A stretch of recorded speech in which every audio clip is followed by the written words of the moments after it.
네, 안녕하세요. 자, 그러면 오늘은 이번 시간은 여러분들 많이 어려워하시고 그리고 좀 정리하시는데 좀 애로를 많이 겪으시는 금융상품 파트 한번 들어가겠습니다. 신교재 페이지 263페이지 자 챕터 3 금융상품이라고 되어 있거든요. 자, 여러분들 어떤 기본 교재라도 여러분들 공부하시다가 느끼신 거겠지만 이거 자체 하나하나 이렇게 암기하고 정리하고 하는 거는 큰 의미가 없습니다. 물론 하나하나 정리하는 게 일단 선행은 되어야 되겠지만, 자, 이 부분의 시험의 출제 포인트는 여러분들 각 상품의 어떤 비교하는 거, 그리고 각 상품의 어떤 특징을 잘 구분해내 가지고, 자, 이게 어떠한 상품인지, 다음 보기에서 설명하고 있는 상품이 어떤 상품인지, 그리고 비슷한 끼리 같은 성질의 것들을 같이 이렇게 묶어서 여러분들 정리해서 답을 체크하는 게 중요한 키포인트거든요. 그래서 여러분들 강의 교환으로 여러분들 올려드렸던 요 표가 있을 겁니다. 표 1, 2, 3이라고 해가지고 요 3장 올려드린 거 있는데, 자, 가급적이면 예금 금융상품, 우체국 예금 상품이라든지 체크카드라든지 그리고 보험상품까지 그렇게 가급적이면 정리를 하면서 수업을 진행할까 생각을 하는데, 일단 앞에 부분 지금 보시면 우리 페이지 263페이지 보시면 금융상품은 어느 정도 정리가 잘 된다고 생각을 하고, 지금껏 수업을 해오면서 그렇게 정리를 하니까 그 수험생분들이 많이 만족을 하시는 것 같았거든요. 근데 뒤에 우체국 상품도 어느 정도 정리가 돼요. 근데 다만 문제가 되는 거는 이번에 체크카드 파트 있잖아요. 체크카드의 어떤 종류 파트에 내용이 너무 많이 들어가가지고 그걸 지금 교환 작업을 하고 있는데, 그거는 솔직히 조금 고민입니다. 이게 정리가 과연 될지 안 될지라는 생각에 조금 고민이고, 그리고 뒷부분에 이제 보험상품 관련해서도 정리를 좀 시도를 해봤는데, 그게 제 편집 능력이 부족인지 정리 능력이 부족인지 모르겠지만 정리가 잘 안 되더라고요. 그래서 제가 어떻게 학원을 드릴 수는 없겠지만, 아무튼 여러분들이 수업 준비하는 과정에서 조금이라도 도움이 될 수 있도록 그렇게 정리를 할 수 있는 방향으로 계획은 일단 잡고 있는데, 일단 어쨌든 지금 교환 자료가 지금 금융상품이랑 우체국 예금 상품 있잖아요. 그 두 개가 일단 올라갔으니까 그거 여러분 정리하는 방향, 그걸 일단 우선적으로 정리를 하고, 그리고 체크카드라든지 그 뒤쪽에 있는 보험상품 관련해가지고는 추후에 교환 자료를 공지하든지 올려드리든지 아니면 교환 자료, 애석하게도 교환 자료 없이 이렇게 수업을 할 수 있으면 좀 이렇게 양해를 부탁을 드리고, 아무튼 여러분들 보시면 자 263페이지 볼게요. 자, 금융상품이라고 되어 있네요. 금융상품은 자 4가지로 크게 분류를 한다라고 그렇게 교재에 나와 있거든요. 그래서 첫 번째, 수익률은 낮지만 입출금이 자유롭고 유동성 확보가 용이한 그런 상품이다. 그렇죠. 우리가 일반적으로 여러분 쓰는 우리 카드, 현금 카드를 소지하고 은행과 어떤 예금 계약을 체결했던 일반적인 우리 상품이 바로 보통 예금이잖아요. 그래서 현금 카드를 들고 다니면서 돈이 입금이 되면 수시로 입금도 하고, 그리고 돈이 필요한 경우 수시로 찾고. 근데 자, 이렇게 돈을 수시로 찾을 수 있다라는 그런 장점이 있는 반면에, 이것은 여러분 이자율이 낮다 보니까 어떤 목돈 마련이라든지 아니면 수익을 기대할 수 있는 그런 상품은 아니다라는 그런 특징이 있다라는 거, 여러분들 상식적으로 여러분들 이해가 되실 겁니다. 그럼 두 번째 같은 경우 여러분들, 자, 목돈을 투자해서 재테크를 할 수 있는 상품. 자, 우리 일정한 많은 금액도 있잖아요. 많은 금액을 은행에 예치를 하고 난 다음에 거기에 따른 어떤 이자로 어떤 이자 소득을 얻는 그런 상품, 그런 게 있고, 그다음 세 번째가 여러분들, 그게 세 번째고요. 두 번째가 여러분들 적은 돈을 매월 저축해서 목돈. 그래서 우리가 일반적으로 말하는 적금 있잖아요. 적금을 부었다. 우리 일반적으로 회사에 취업을 하거나 그럴 때 목돈 마련을 위해서 우리가 받는 수익, 월급의 일부분을 매월 정기적으로 또는 매분기 정기적으로 입금을 한 다음에 그 약정 기간 동안 모이면 어떤 큰 목돈이 되잖아요. 그래서 이런 상품이 있다라는 거, 그게 바로 이런 두 번째 그렇게 나와 있고, 세 번째가 방금 말씀드렸던 어떤 목돈을 예치해서 이자로서 수익을 얻는 것, 그리고 네 번째가 어떤 특정한 저축 목적을 달성 위한 상품이다라고 그렇게 되어 있거든요.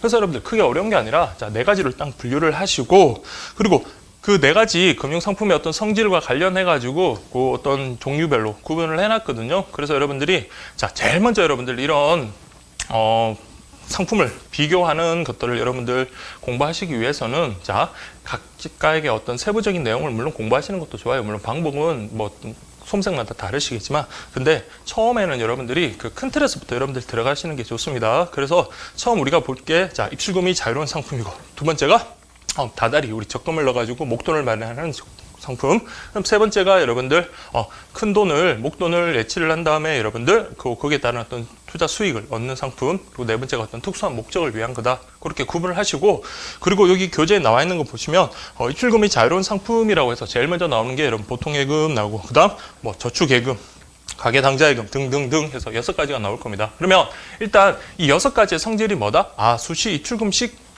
상품이구나라는 것부터 먼저 구별을 하셔야 돼요. 그래서 여기 있는 6가지 상품에다가 뭐 뒤쪽에 나오는 어떤 양도성 예금 정서라든지 그런 것들 하나 넣어가지고 다음 중 예금의 성격이 다른 하나는이라고 그렇게 문제가 출제가 됐다고 했을 때 여러분들 먼저 그런 성격 비교를 해가지고 답을 체크할 수 있겠죠. 그래서 양도성 예금 증서 같은 경우는 목돈을 예치해서 하는 그런 상품이구나라는 거 구분하셔가지고 그렇게 답을 체크하시면 됩니다. 그래서 큰 틀에서 그렇게 보시면 되고, 그다음에 이 정리를 해놓은 그 자료 자체가 나중에 큰 힘을 발휘하는 게 여러분들, 자, 인간의 암기라는 게 한계가 있잖아요. 그리고 순간적으로 어떤 큰 사건을 겪는다든지 충격을 겪는다든지 아니면 다른 공부라든지 다른 데 신경을 쓰다 보면 기존에 암기했던 게 솔직히 시험장에서 여러분들 많은 변수가 있을 수 있습니다. 헷갈릴 수가 있거든요. 그러면 어쨌든 우리가 연산을 하는 방법, 도문자를 외운다든지 아니면 다른 식의 어떤 좋은 방법이 있을 수도 있겠지만, 자, 표로 정리를 해놓으면 여러분들 공부를 계속 요 순서대로만 정리를 잘 하시면, 자, 연산을 통해 가지고 그 내용이 이 정도 위치에 있었지. 그러면 여러분 상품별로 여러분들 암기를 해놓으시면 그 상품에 대한 어떤 특징들이 어느 정도 연산이 될 겁니다. 그래서 여러분들 한두 번 봐서는 그런 연산이 되지는 않으시고 수시로 이렇게 여러분들 출력해가지고 가까운 곳에 계속 들고 다니시면서 수시로 확인을 하시고, 가장 좋은 방법은 나중에 여러분들 이런 포맷이라든지 아니면 연습장 같은 데다가 상품의 이름 먼저 적어주시고 각각의 특징들, 그리고 각각 특징 중에서 공통적인 것, 그리고 차이가 나는 것들, 그런 거 비교해가지고 정리하시면 되겠습니다. 특히 연산이라는 그런 전문 방법도 있겠지만 여러분들 각 상품을 비교하기 아주 용이하게 이런 표가 되게 큰 힘을 발휘할 거거든요. 그래서 여러분들이 요걸 갖다 활용해서 그렇게 수업을 임하시도록 했으면 좋겠습니다. 자, 첫 번째 먼저 보시면 입출금이 자유로운 상품에서 보통예금이라고 그랬습니다. 그래서 보통예금이라는 게 아까 제가 서두에도 말씀드린 것처럼 우리가 흔히 쓰는 우리 통장이 있잖아요. 우리가 현금 카드 가지고 있는 그런 예금 상품이다. 그렇게 보시면 되겠습니다. 그래서 여기 보시면 가입 대상, 예치 금액, 예치 기간 등에 아무런 제한이 없고 자유롭게 입출금할 수 있다. 그러나 이자율은 매우 낮다라는 거 그렇게 보시면 되겠습니다. 그래서 이자율이 낮은 만큼 어떤 저축 수단으로서의 활용도는 그렇게 높지는 않다라는 거 그렇게 보시면 되겠습니다. 일단 자, 입출금이 자유로운 예금 우리 6가지 공부하실 거거든요. 첫 번째가 보통예금. 자, 여기 지금 처음 나왔네요. 보통예금. 자, 우리 일반적으로 쓰는 거. 여기는 큰 논점은 없습니다. 일단 보통 예금이 가장 기본적인 수시 입출금식 예금이고 우리가 흔히 쓰는 거구나라는 정도 그렇게 보시고, 그다음에 여러분 표에 보시면 다른 것과 비교해서 그냥 특징 정도 하나 정도 잡다면 금리가 이자 계산이 그냥 통상입니다. 통상 연 2회 정도 결산하는구나라는 거 그렇게 좀 보시면 되겠습니다. 일단 지금 세금 혜택이라든지 예금 보호라든지 그런 것들은 여러분들 보실 필요 없고요. 일단 기본적인 개념부터 먼저 잡아 가시는 게 중요하니까 어쨌든 보통 예금 그렇게 보시면 되고, 그 다음 이제 두 번째 보실 게 저축예금입니다. 저축예금. 예. 저축예금. 그럼 저축예금하고 보통예금 둘 다 입출금이 자유로운 예금인데 그 차이는 뭐다? 보통예금의 예치금액, 예치기간 등에 아무런 제한이 없고 보통예금처럼 제한이 없고 입출금이 자유롭지만 보통예금보다는 좀 더 높은 이자를 받을 수 있다. 그렇죠. 어느 정도 차별화가 돼야지 여러분들 상품으로서의 가치가 있는 거잖아요. 그래서 저축예금이라는 것은 보통예금보다는 거의 내용은 흡사하지만 조금 더 어느 정도 높은 이자를 받을 수 있다라는 그런 장점이 있네요. 예, 그렇게 보시면 되고, 그래서 특히나 저축예금, 그래서 이런 어느 정도 혜택을 주니까 이걸 가계우대성 금융상품이다. 그래서 가계우대성 금융상품으로 가계 여유 자금을 초단기로 예치해도 상관이 없죠. 초단기로 예치하더라도 이것은 약정 기한이 제한이 없으니까 빨리 우리가 출금할 수가 있으니까 초단기로 예치하거나 입출금이 빈번한 자금에 적합하다. 자금 운용에 적합하다. 그래서 여러분들 우리 보통 예금보다는 우리 어느 좀 돈을 갖다가 어쨌든 이거는 수시로 입출금이 가능하니까 초단기로 우리가 예치를 했다가 빼낼 수 있는 그런 돈 활용할 때도 좋고, 그리고 요 보통 예금보다는 이자가 어느 정도 높으니까 그래서 어느 정도 가계우대성 예금으로서의 특징이 있다라는 거, 그 개념 특징 정도는 반드시 좀 체크를 해 두시기 바랍니다. 자, 근데 저축예금 같은 경우는 여러분들 보시면 가계우대성 금융상품이다. 그리고 입출금이 자유로운 어떤 자금 운용에 적합하다라고 그렇게 되어 있는데, 그 가입 대상을 한번 볼게요. 가입 대상 실명의 개인이다라는 거. 자, 우리 보통 예금 같은 경우는 여러분 제한이 없습니다. 그래서 법인의 어떤 예금을 그렇게 뭐 보통 예금 통장을 마련해서 그렇게 해도 되는데, 자, 우리 저축 예금 같은 경우는 실명의 개인이라고 했습니다. 개인이니까 여러분들 법인은 안 되겠죠. 그래서 법인 X라고 하시고, 어쨌든 제가 좀 중요한 특징들 같은 경우는 이렇게 음행 처리랑 밑줄을 해놨잖아요. 그래서 여러분들 이런 것들 위주로 그렇게 좀 보시고, 그리고 여기 있는 내용들 전부 다 암기하면 물론 다 좋겠지만, 전부 다 암기를 하는 것도 물론 좋지만, 그것보다도 여러분들 자 각각의 특징들을 비교할 수 있는 어떤 나만의 표시를 갖다 그렇게 좀 해주시는 게 좋아요. 그래서 여러분들이 자 중요하다 싶은 핵심 포인트만 여러분 행방펜이라든지 그 뭐 색연필이라든지 그런 것들을 통해 가지고 어느 정도 체크를 하시고, 나중에 이렇게 정리를 갖다가 머릿속으로 정리를 할 수 있는 방향으로 그렇게 하시면 됩니다. 그래서 어쨌든 간에 저축 예금 같은 경우는 가입 대상에 좀 특징이 있구나. 왜? 실명의 개인이라 했습니다. 개인만 가입이 가능하구나라는 거 그렇게 여러분들 확인하시면 되고, 그리고 보통 예금하고 다르게 자 통상 보통 예금의 특징은 이자를 통상 2회 1년에 2번 지급하는 것에 반하여 저축 예금 같은 경우는 통상 4회구나라는 거, 그 차이 정도만 그렇게 보시면 되겠습니다. 자, 그리고 세금 혜택이랑 예금 보호는 아까 말씀드린 대로 한 번에 그렇게 정리를 할 수 있도록 하겠습니다. 예. 그래서 우리 참고사항 관련해서 보시면, 자, 일부 금융기관에서는 자유로운 예금 중에서 일부 상품만 취급하거나 통합 운영하는데, 그러니까 이걸 갖다가 다 하지는 않고 어느 금융기관에서는 둘 중에 하나 아니면 또 통합해서 그렇게 할 수도 있다라는 거 그렇게 보시면 되고, 근데 평균 잔액이 일정액의 이하이면 이자 지급을 안 하거나 아니면 계좌 유지 어떤 수수료를 부과하는 제도도 시행하고 있다라는 거. 무리만 통장인 경우 있잖아요. 그래서 이런 거는 관리하는 그때 관리 비용도 어느 정도 들기 때문에 여기에 대해서는 이자를 부과하지 않을 수도 있다라는 거, 그렇게 뭐 참고는 상식적으로 그렇게 보시면 되고요. 그 다음에 두 번째가 좀 체크를 하시면, 자, 상호금융이나 신용협동조합 그리고 새마을금고 등은 저축예금과 유사한 상품인 자립예탁금을 취급하고 있다라고 되어 있네요. 자, 자립예탁금.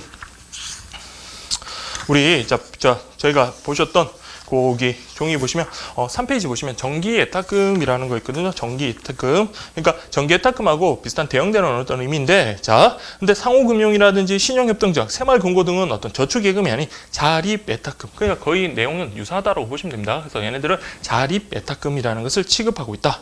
그래서 요거는 대월 약정을 맺으면 약정 환급까지 대출을 갖다가 어떻게 할 수 있다? 자동으로 받을 수 있다. 대출을 자동으로 받을 수 있다라는 그런 특징이 있다라는 거네요. 그래서 여러분들이 자 일단 보통 예금은 큰 의미 없고, 저축 예금 같은 경우는 먼저 개념부터 보통 예금보다는 이자가 정도 높고, 역시 마찬가지 초단기로 뺄 수 있는 그런 특징이 있다. 그리고 자금 운영에 좋고 가계 우대성 상품이다라는 거, 실명의 개인이 가입한다라는 거 그렇게 보시면 되겠습니다. 그리고 자립예탁금 같은 걸로 신용협동조합이나 그런 데서는 운영한다라는 거 그렇게 정리를 하시면 되겠습니다. 이제 첫 번째 보통 예금, 두 번째가 저축 예금, 그다음 세 번째가 여러분들 자 가계 당좌 예금.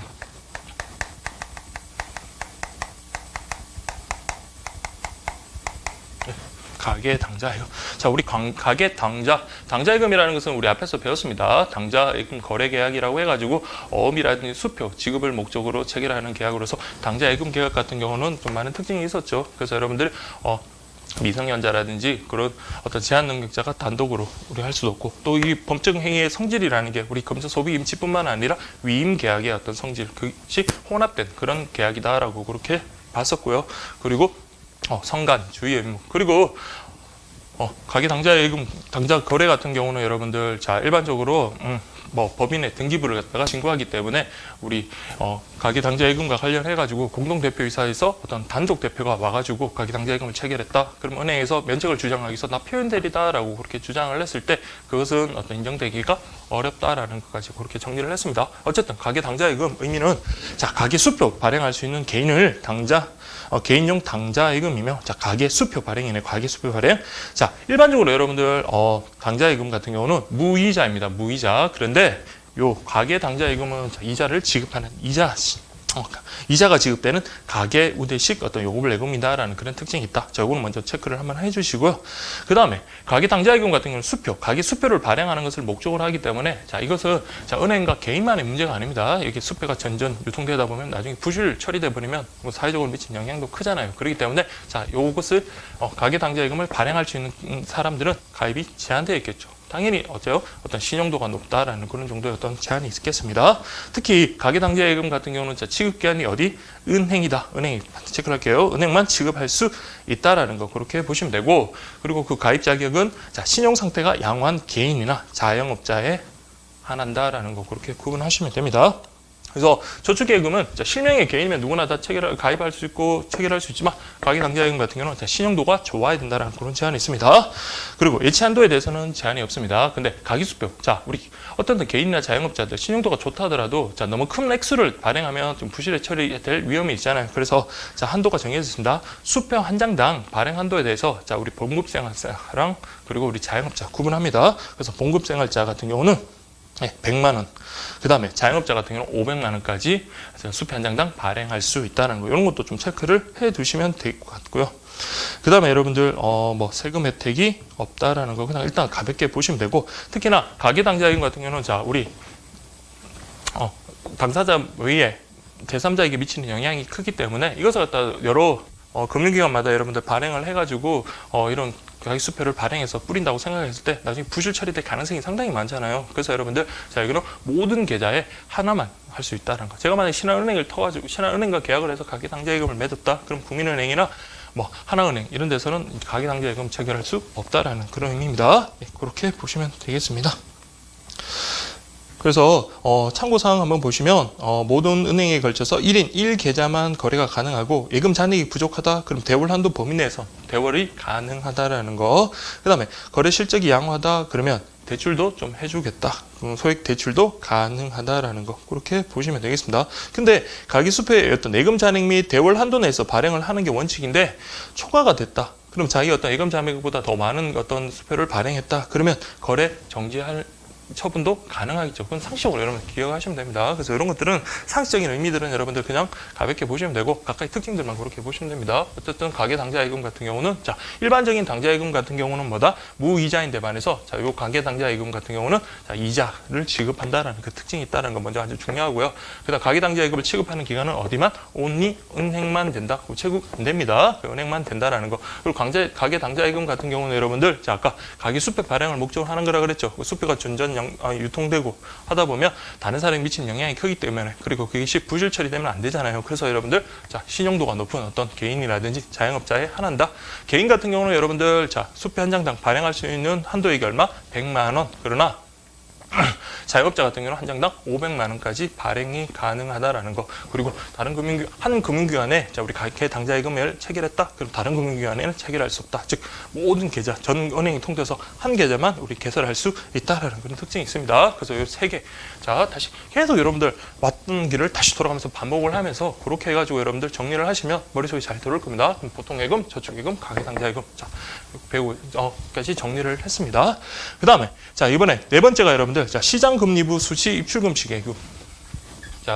시장금리부 수시 입출금식 예금이라고 되어 있는데 이게 원뜻 영어를 풀어 쓴 것까지는 암기를 할 필요 없고 중요한 건 여러분들 이걸로도 기출문제에 나오거든요. 그래서 MMDA다라는 거 그거까지 암기를 하셔야 됩니다. 근데 수시 입출금식 시장금리부 수시 입출금식 예금이라는 거 이 명칭 자체에서 이 의미는 여러분들 어느 정도 추론을 가능합니다. 즉 시장금리에 따라서 이율이 부과되고 그 다음에 수시로 입출금할 수 있는 예금이다. 중요한 거는 MMDA 이렇게 약자도 여러분들 꼭 암기를 해 주셔야 됩니다.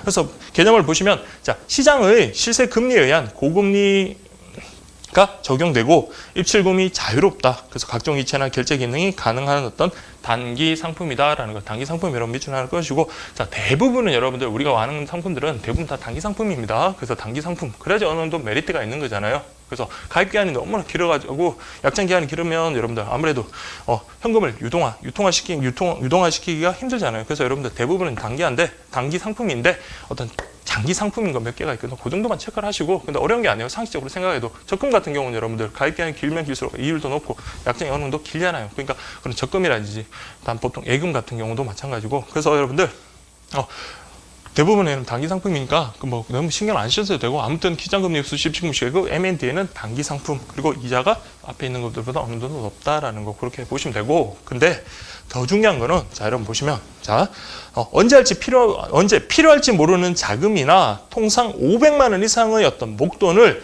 1개월 이내 초단기로 자, 운용하기에는 적합하다.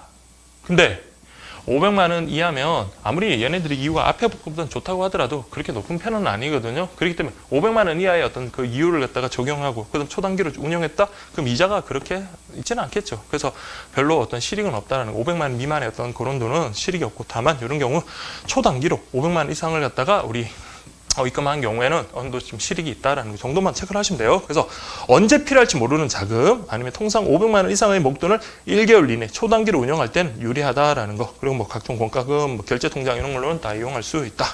그래서 여기는 취급기관이 자 우체국과 은행이다라는 거 그렇게 보시면 됩니다. 그래서 여러분들 자 순서를 갖다는 좀 기억을 하셔야 돼요. 가계당좌예금 같은 경우는 자 우체국이 은행이었지만 시장금리 수치 입출금식 예금 같은 경우는 은행과 우체국 다라는 거 지급기한이 그렇게 좀 정리를 하시면 되겠습니다. 그 다음 여기도 가입 대상에는 제한이 없다. 그래서 여러분들 가입 대상은 원칙적으로 뭐 제한이 없습니다. 제한이 없지만 가입 대상에 제한이 있는 것만 이렇게 체크를 하시면 돼요. 그래서 우리가 입출금식 자유로운 예금과 관련해서 가입 대상에 제한이 있는 거는 얘랑 얘밖에 없어요. 저축 예금 같은 경우는 아까 실명의 개인이고 가계당좌 예금 같은 경우는 뭡니까? 신용 상태가 양호한 개인이나 자영업자라고 그랬잖아요. 그래서 그런 것들 여러분 비교를 하시면 되겠습니다. 나머지들은 제한이 없으니까 그냥 신경 끄셔도 되고 제한이 있는 특징들만 여러분 체크를 하셔가지고 비교를 하시면 되겠습니다. 그 다음에 여러분들 자 시장금리 흡수 입출금식 예금이니까 자 여러분들 아까 말씀드린 대로 시장 실세 금리에 의한 어떤 고금리가 적용된다라는 그런 특징이 있고 근데 자 시장금리 출시 입출금식 예금 같은 경우 즉 MMDA 같은 경우는 자 우리 참고상 보시면 환매 조건부 채권, 양도성 예금 증서 등 다른 단기 시장 상품에 비해서는 어떻다? 자 뒤쪽에 있는 나오거든요. 우리 CD라든지 RP 같은 우리 양도성 예금 증서 그 다음에 판매 조건부 채권 같은 경우보다는 어떻다? 수익률이 높다, 낮다? 낮다라는 거. 자, 이게 수시 입출금식이잖아요. 근데 그거는 어느 정도 일정한 기간에는 예치해야 되는 그런 상품들이거든요. 그렇기 때문에 여러분, 당연히 CD랑 RP보다는 수익성이 낮다라는 거. 그거 좀 체크를 하시고요. 그 다음에 또 일정 금액 아까 말씀대로 500만 원 미만이면 자 금리가 낮아서 특별한 메리트가 없다라는 거 그렇게 이해를 하시면 되고 그리고 이제 뒤쪽에 나오는 우리 단기 금융 상품 펀드 MMF랑 어음관리계좌 CMA 있거든요. 요거랑 어쨌든 우리 자 수실금식 예금 네 가지 나왔는데 여섯 번째 얘들이 어떻다? 중에서 요 세 개는 서로 경쟁 상품이다라는 거 이제 계속 내용이 나올 겁니다. 그래서 여러분들 단기 금융 상품 펀드 자 요거 한번 보시겠습니다. 단기 금융 상품 펀드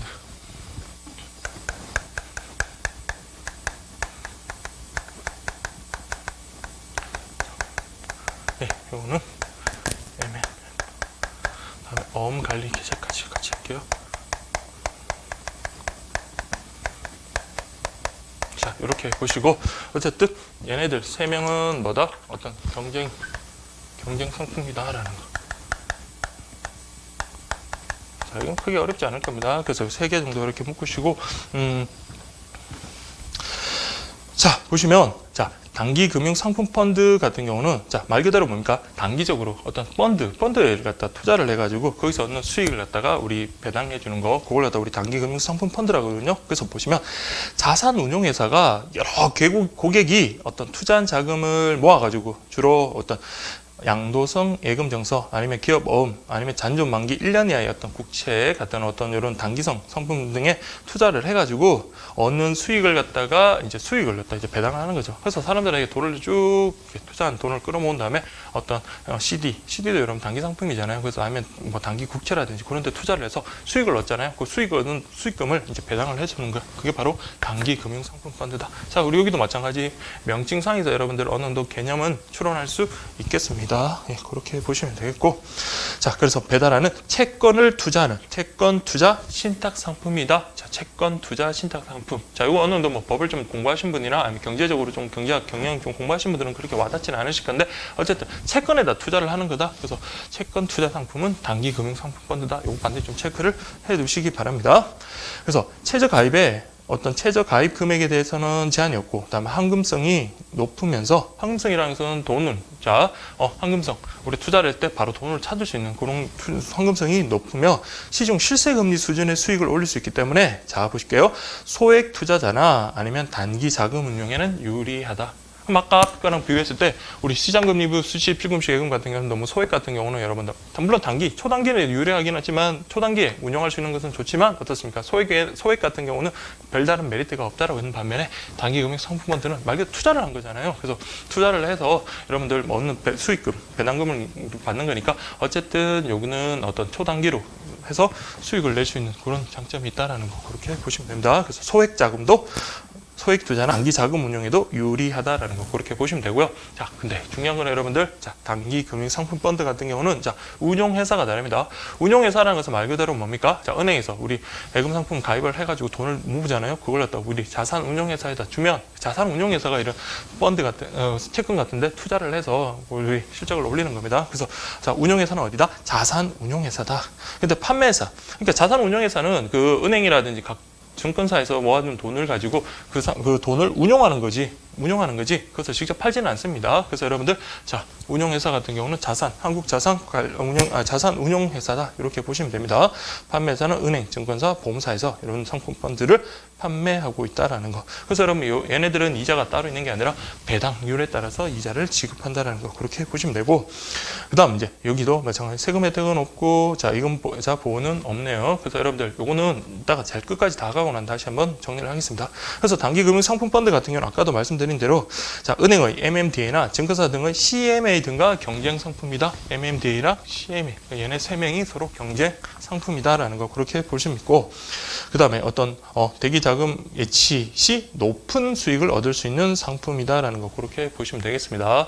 다만 아까 우리 채권에다 투자를 한다라고 그랬죠. 채권이라는 게 여러분들 자, 어느 정도 채권이 물론 이제 주식 같은 것보다는 좀 안정적이긴 하지만 그래도 여러분 부실기업의 채권을 갖다가 우리가 인수를 했다, 투자를 했다. 그게 나중에 이제 부도 처리되고 하면은 문제가 될 수 있잖아요. 그래서 어느 정도 안정성을 갖다가 확보하기 위해서 어떻다? 최소한 AA 등급 이상의 어떤 그렇죠. AA 등급 이상, 그 기업 업무 같은 경우는 A2 이상으로 제한해가지고 운용자산의 위험을 최소화시킨다. 이런 건 뭐 상식적으로 그렇게 이해를 하시면 되겠고요. 또한 유동성 위험의 최소화를 위해서 운용자산 전체 가중 평균 잔존 만기를 자, 접근할게요. 90일 이내로 제한하자.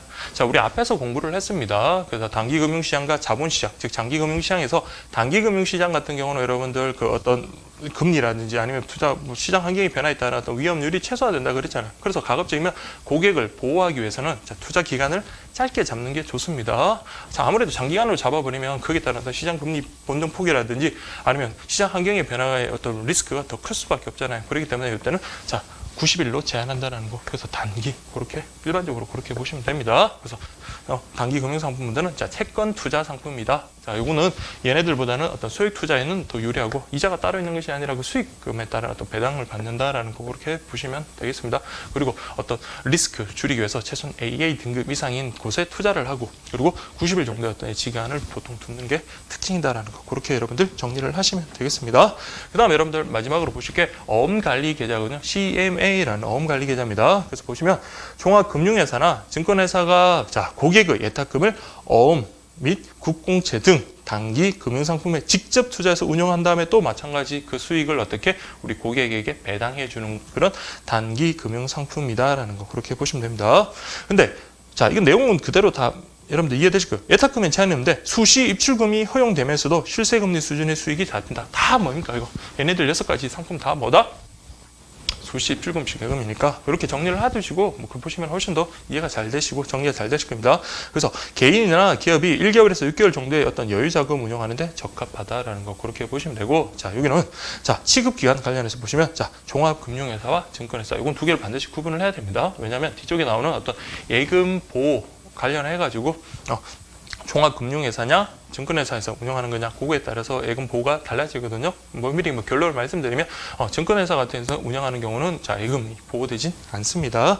그래서 여러분들 종합금융회사, 증권회사 그렇게 보시면 됩니다. 그럼 여러분들 자, 6가지 중에 취급기간 제한 없다, 제한 없다. 지급기한 가계당장은 only 은행이다. 시장금리 수집증권식 예금은 은행 앤드 저축연계 우체국. 단기금융 상품펀드는 아까 자산운용회사에서 운영하고 판매야 여러분들 뭐 은행이라든지 보험사 아니면 뭐 증권사에서 판매할 수가 있겠고 어음관리계좌 같은 경우는 여러분들 어음관리계좌 같은 종합금융회사와 증권회사에서 여러분들 한다라는 거 지급을 한다라는 거 그렇게 보시면 되겠습니다.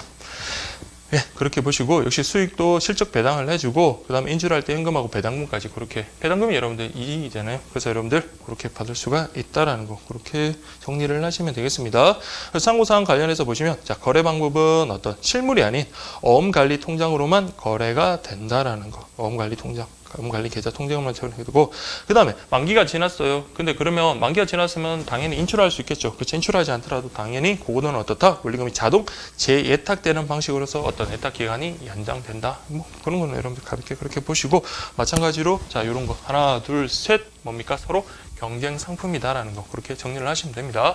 그래서 지금 보셨던 우리 6가지 요거 이제 내용 정리가 됐겠죠. 요게 뭐다? 입출금이 자유롭다라는 거. 요게 이제 특징입니다. 입출금이 자유롭다. 뭐 이제 자, 이건 뭐 공부를 미리 좀 하시는 분은 아시겠지만, 자, 이 파트, 금융상품 파트에서 여러분 핵심이 되는 거는 여러분들 입출금이 자유로운 것과, 그 다음에 어떤 목돈을 예치해서 어떤 그에 따른 이자를 받는 상품이 있거든요. 그 두 개만 잘 구분하시면 됩니다. 그 다달이는 정기적금 같은 경우는 여러분 적금 같은 경우 두 가지고, 그리고 특수 목적 상품이 이제 재형 저축이 여러분 삭제가 됐기 때문에 그 주택 청약 그 관련되는 거 하나만 정도만 정리하시면 되니까 두 개를 잘 비교하시면 됩니다. 그래서 여러분들 제가 이 프린트물을 그냥 이렇게 만든 게 아니라 가급적이면 여러분들 정리를 하시기 좀 깔끔하시게. 자, 첫 번째 장은 여러분들 뭡니까? 수시 입출금식 자유로운 예금이고, 다음 두 번째 장 같은 경우는 자 여러분들 앞에 있는 두 개가 여러분들 뭡니까? 자, 적립식으로 우리 적금 넣는 거 있잖아요. 그러니까 일정한 돈을 계속 납입해서 어떤 목돈을 마련하는 그런 상품이고, 그다음 옆에 오른쪽에 있는 게 바로 특수 목적부 상품입니다. 그리고 이제 3번이라고 3페이지라고 되어 있는 거, 요게 이제 여러분들 목돈을 예치해서 거기에 따른 어떤 수익을 갖다가 우리 이자로 얻는 방법을 갖다가 우리 정리를 한 게 바로 6가지거든요. 그래서 여러분 요거랑 요거를 잘 비교하시면 여러분들 이 파트에서는 그렇게 뭐 어려우실 건 없을 겁니다. 예, 그렇게 보시면 되고. 아까 저기 예금자 보호라든지 그 다음에 어떤 세금 혜택과 관련해서는 요까지 다 정리하고 한번 정리를 하도록 하겠습니다. 자, 그러면 여러분들 교재, 기본 교재는 기본 교재에 있는 내용들, 자, 이거 다 제가 여기 표에다 다 넣어놨거든요. 자, 뭐 토시 하나 안 빠뜨리고 다 넣고, 다만 이제 음영 처리라든지 이거는 보기 좋게 좀 구분을 했을 뿐이니까, 자, 요 파트에 있어가지고는 교재를 안 보시고 요 3장으로 좀 대체하셔도 충분합니다. 충분한 게 아니라 똑같습니다. 그냥 똑같으니까 그렇게 좀 보시면 되고요. 자, 그 다음에 여러분들 신교재 270페이지 보시면 목돈 운영을 위한 상품, 즉 거치식, 예치식 예금이라고 되어 있는데, 자, 여러분들 정기예금 관련해서 한번 볼게요. 자, 먼저 첫 번째 정기예금이 나오네. 정기예금.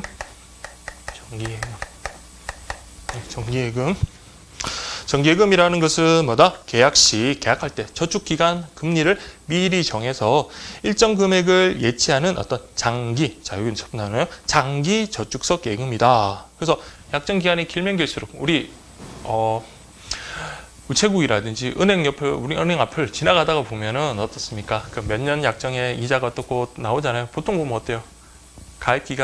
약정 기간이 길면 길수록 이자 이율이 높다라는 것을 여러분들 확인할 수 있을 겁니다. 그래서 마찬가지로 약정 기간이 길면 길수록 높은 확정 이자가 보장되므로 여유 자금을 어떤 장기간 안정적으로 운영하기 좋은 상품이다. 그렇죠? 이거는 장기적으로 여러분 거기다 예치를 해놔야 되기 때문에, 자, 아무래도 여유 자금으로, 그렇죠? 돈이 갑자기 필요하면 그것을 중도에 우리가 해지를 하고 해야 되는데, 자, 우리 앞에서도 공부를 했지만 우리 이런 정기예금 같은 이런 경우는, 자, 기한의 이익이라는 것은 누구한테 있습니까? 그 금융기관에 있습니다. 그래서 금융기관이 최소한 약정기간 동안 그 돈의 어떤 소유권을 취득해가지고 그것을 어떻게 운영하든 그건 금융기관 마음이에요. 근데 고객이 와서 나 그거 해지할 때 돈 돌려달라고 한다면 기한의 이익이 금융기관이 있는데 그 고객이 필요해서 돈 달라고 하면 원칙적으로는 뭡니까? 반환할 의무가 없습니다. 그러나 이제 금융기관 같은 경우 대부분의 전부 다죠. 그 고객이 중도 해지 시 청구를 하면은, 예금 반환을 청구하면은, 자, 고객에 응해서 돌려주긴 합니다. 다만 어떻습니까? 처음에 우리 약정했던 이자보다는 훨씬 더 적은 이자로 그렇게 준다라는 거. 그리고 뭐 이자가 또 전혀 지급되지 않을 그럴 수도 있고. 어쨌든 기한 이익을 통해서 금융기관이 그래도 어쨌든 했던 것보다는 이익을 갖다 얻는 거잖아요. 그렇기 때문에 정기예금 같은 경우는 여유 있는 자금으로 그렇게 장기간 거래 투자하는 것이 유리하다라는 거 그렇게 보시면 되겠습니다. 예, 그래서 보시면 매월 이자를 지급받을 수 있는 금융상품이기 때문에 자, 목돈 맡겨놓고 이자로 생활하고자 하는 경우 적합하다. 그래서 우리 예전에 전세금을 자 우리 집주인, 즉 임대인 있는 전체 자금을 받아다가 그것을 보통 어디다가 은행에다 예치를 하고 그거 이자로 다달이 그게 월세 개념으로 여러분 받았던 적이 있었습니다. 물론 그때는 이제 지금보다는 훨씬 더 고금리였기 때문에 가능했던 건데 지금은 이런 의미가 좀 많이 퇴색되긴 했지만 그래도 여러분 안정적으로 목돈을 예치해서 이자를 받을 수 있다라는 그런 상품이면은 틀림없습니다. 자, 그 다음에 여러분들 취급 기간과 관련해가지고, 자, 뭐 기존에 있던 뭐 교재를 보셨던 분들은 좀 잘 모르겠지만 예전 같은 경우는 여러분들 정기예금하고 정기예탁금이 일단 구분이 됐었거든요. 그래서 정기예금 같은 경우는 자, 우체국, 그다음 은행, 그다음에 상호저축은행 뭐 이런 쪽에만 한정이 됐었는데 자, 이번에 개정이 되면서 정기예금이 뭐다? 어떤 신용협동조합이라든지 새마을금고, 상호금융 같은 요 부분도 추가가 됐어요. 그래서 추가가 됐다는 거 제가 표에다 정리를 했으니까 그렇게 여러분들 정리를 하시고 이제는 거의 정기예금은 모든 거의 금융기관이 취급을 하는구나 그렇게 좀 이해를 하시면 되겠습니다. 그래서 가입 대상 역시 제한이 없네요. 큰 의미가 없습니다. 그리고 예치 한도도 제한이 없고 보통 이제 1개월에서 5년 이내에 그렇게 예치를 한다라는 거 그렇게 보시면 되고요.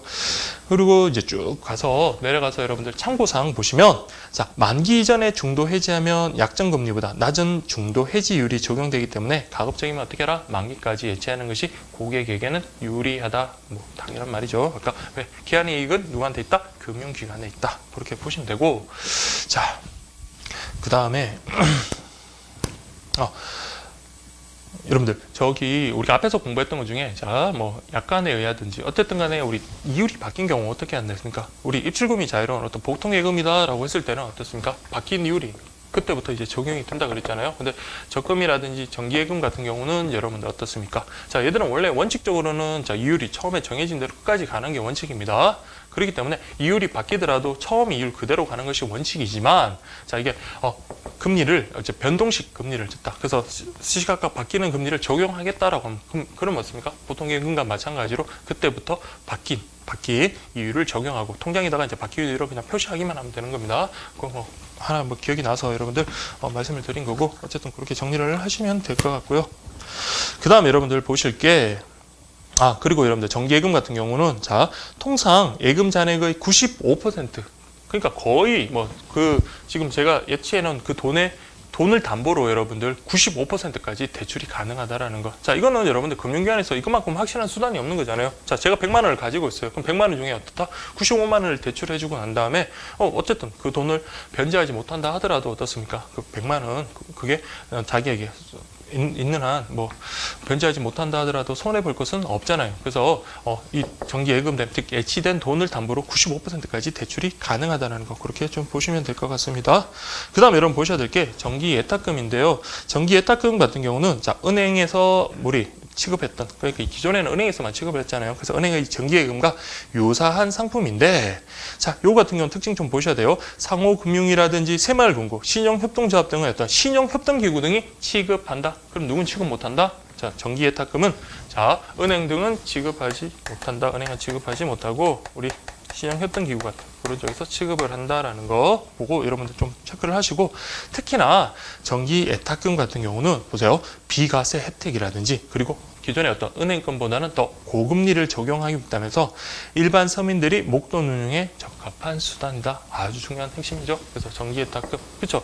이왕이면 여러분들 자산 규모가 크고 안정적인 은행에다가 여러분들 목돈을 예치를 하면 좋겠지만 자 우리 정기예탁금에다 우리 고객들이 몰리는 이유는 뭐다? 과세 혜택을 준다라는 거 그리고 우리 기존의 어떤 정기예금 은행권의 정기예금보다는 고금리가 적용이 되기 때문에 그래서 여러분들 이쪽으로도 어느 정도 돈이 많이 몰리는 겁니다. 그래서 정기예탁금의 특징 먼저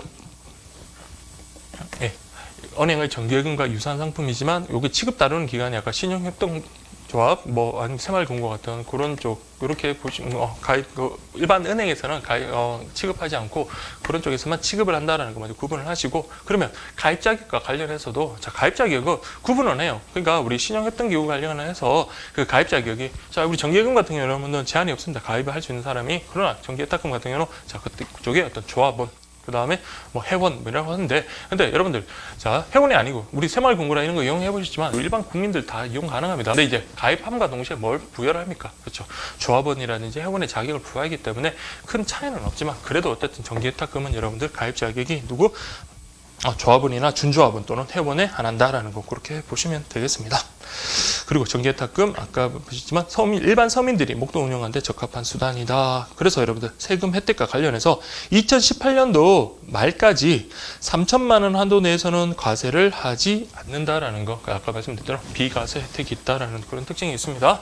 그래서 여러분들 단 농어민이나 저소득 근로자가 아닌 경우에는 그래도 여러분들 자 농어촌 특별세 같은 경우는 여러분들 자 우리 뒤쪽에 나오지만 세금에서 나오지만 자 1.4%거든요. 자 요거는 여러분들 부과한다라는 거. 그래서 일반 우리 도시에서 살고 있는 어떤 뭐 저소득자가 아닌 있잖아요. 일반 서민이라고 할게요. 그런 분들은 자 정기예탁금 외치를 하더라도 비과세가 아니라 이러면 농어촌 특별세로서의 어떤 1.4%는 부과된다라는 거. 그것도 여러분 좀 체크를 해주시기 바랍니다. 예. 그렇게 보시면 되겠고, 그 다음 예금 보호가 관련해서 좀 특징적인 게 있네요. 그래서 보호는 돼요. 근데 중요한 건 보호는 되는데 다만 여기는 뭐다? 어떤 예금자 보호법이나 이런 어떤 법령에 의한 어떤 보호가 아니라 자 별도의 기금에 의해서 자 5천만 원까지는 보호가 된다라는 거. 자 중요합니다. 이거 예전에 또 문제가 좀 있었잖아요. 그래서 여러분들 자 별도의 기금에 의해서 5천만 원까지 보호가 된다라는 거 그렇게 보시면 되겠습니다. 그리고 참고사항 뭐 삭제됐다라는 거, 그 예전에 판에는 여러분 있던 내용이거든요. 그래서 여러분 참고마시고 아니면 그냥 지우셔도 됩니다. 참고사항 그 정기예탁금 파트 참고용이라고 되고 제재 화살표로 삭제되면 했으니까 못 보셔도 되고, 어쨌든 자 정기예금, 정기예탁금 비교를 하시고, 정기예금 같은 경우는 과거에 은행이라든지 뭐 채국 뭐 이런 쪽에 한정됐다면 지금 이건 새마을금고라든지 그런 상호신용금고 이런 쪽도 지금 취급을 하고 있다라는 거. 근데 정기예탁금 같은 경우는 은행이나 이런 쪽은 취급 안 하고 아까 말씀드린 새마을금고라든지 신용협동조합 뭐 이런 쪽 그런 쪽에서만 취급을 하고 있다는 그런 특징이 있습니다. 그래서 가입 자격도 제한이 있고, 특히 정기예탁금 같은 경우는 아까 서민들에게 아주 많은 혜택을 주고 있다라고 그랬죠. 그래서 여러분들 비과세 혜택. 다만 뭐 저소득자라든지 농어촌 주민이 아닌 한 어쨌든 농어촌 특별세 1.4%는 부과되기는 하지만 어쨌든 간에 여러분들 과세, 비과세 적용 그리고 과세 혜택을 준다라는 거 그렇게 보시면 되겠습니다. 예, 그렇게 정리를 하시면 되겠습니다. 그 다음 여러분들 보실 게 자, 실세 금리 연동형 어떤 정기예금, 실세 금리 연동형. 자, 실세.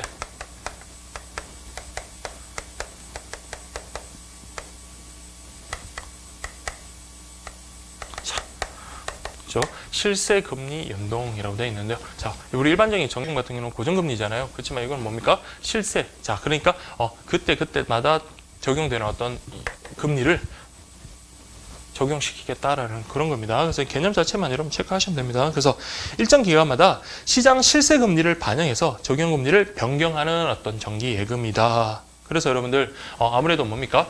금리가 쭉 올라갈 때 여러분 가입하면 뭡니까? 제가 가입한 금액에서 금리 높은 이자를 받을 수 있기 때문에 유리하겠죠. 뭐 그런 특징이 있다라는 거. 그래서 취급 기한과 관련해서 자, 은행입니다. 은행만 그렇다. 그래서 우리 은행만 아까 우리 다뤘던 게 뭡니까? 가계 당좌예금 그리고 실세금리 연동형 정기예금 둘 다 은행만 지급을 하는구나라는 거 그렇게 보시면 되고요. 그다음 뭐 가입한도 가입기간 제한 없고 가입기간 같은 경우는 통상 한 3년 이내다라는 거 뭐 그렇게 좀 가볍게 보시면 되고요. 그외에 뭐 세금 혜택 예금 보호에는 뭐 큰 특징은 없고, 그다음 참고사항으로서 여러분들 보시면 금리 상승기에 가입하면 아무래도 유리하겠고요. 그다음 만기 전에 중도해지했다 똑같습니다. 그래서 약정 이율보다 낮거나 아니면 이자가 없을 수도 있다라는 그런 특징이 있습니다. 그 다음 여러분들 이제 네 번째 보실 게 주가 지수 연동. 자, 이번에는 주가 지수.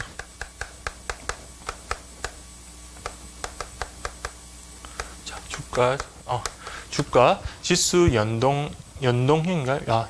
주가 지수 연동 정기예금, 주가 지수 연동 정기예금, 주가 지수 연동 정기예금. 죄송합니다. 주가 지수 연동 정기예금이라고 되어 있네요. 그래서 여러분들 보시면 원금을 안전한 자산에 운영하여 만기 때 자, 체크할게요. 원금은 보장된다라는 거 이게 중요합니다. 그래서 일반적인 주식 투자 같은 경우는 원금 보장이 안 되잖아요. 근데 자, 주가 지수 연동 정기예금 같은 경우 원금은 보장되고 장래에 지급할 이자의 일부나 또는 전부를 어디에다가 이런 주식에 투자라는 겁니다. 그래서 주가 지수 200, 코스피 200, 그 다음에 일본 니케이 225. 그러니까 200, 225라는 것은 그만큼 우량기 기업이잖아요. 우량 기업에 투자를 해서 거기서 발생하는 어떤 수익을 갖다가 어떻게 해요? 이자로서 지급을 하겠다라는 그런 말입니다. 그래서 여러분들 취급기한 관련해서 여기도 은행, 온리 은행이네요. 자, 여러분들 주가지수 연동정기예금 ELD 이렇게 좀 구분하시고, 자, 은행만 취급하는 거 다시 가계당좌예금, 실세금리 연동형, 주가지수 연동정기예금 은행이다. 이렇게 구분을 하시면 되겠습니다. 그래서 여러분들 보시면 뭐 참고사항만 보시면 될 것 같아요. 가볍게 주가지수 전망에 따라서 주가지수 상승형, 그 다음 하락형 또는 행보형 등 다양한 구조의 어떤 상품 구성이 가능한데, 근데 역시 마찬가지로 중도 해지하면 이런 특징이 있다. 뭐 그렇게 가볍게 보시면 될 것 같습니다. 그래서 여러분들 주가지수 연동 정기예금 같은 경우에 뭐 특징은 은행만 다루고 있구나, 은행만 취급하고 있구나, 그렇게 보시면 되고, 그다음 그렇다고 막무가내 아무런 뭐 또 리스크 큰 근데 투자를 하는 게 아니라, 자, 원금은 확실하게 보자고 그 이자 부분에 대해서 그걸 투자를 해가지고 안정적인 어떤 코스피 200 같은 그런 안정적인 회사에 투자를 해서 얻는 수익을 우리 고객들에게 준다라는 거, 그렇게 정리를 하시면 되겠습니다. 자, 그 다음에 여러분들 이제 중요한 것들 두 개가 나오죠. 그래서 여러분 자주 우리 금융 상식 파트 공부하면서 앞에서부터 자주 언급됐던 부분인데, 자, 양도성 예금 정서하고 환매 조건부 채권. 자, 요거는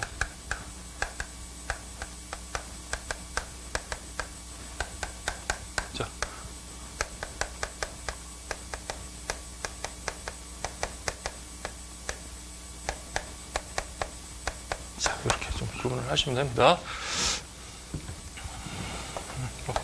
거치식예금이다. 뭐 그렇게 구분.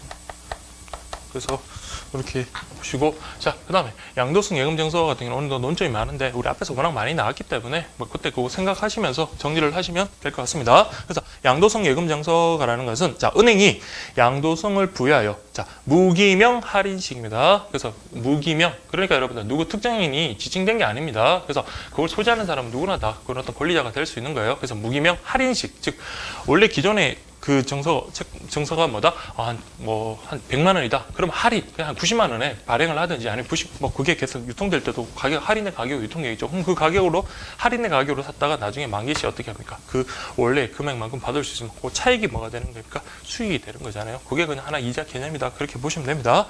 그래서 여러분 보시면, 은행이 양도성을 부여하여 무기명 할인식으로 발행한 어떤 정기 예금 정서인데, 수익률이 실세금리를 반영하여 높은 편이고, 통상 1,000만 원 이상의 목돈을 3개월에서 6개월 정도. 그러니까 이것도 단기 상품이다라는 거. 그래서 은행에서 발행한 것을 직접 사거나 아니면 뭐 주식시장이나 이런 데 쪽에서 유통되는 것을 살 수도 있다라는 거, 그렇게 보시면 되고요.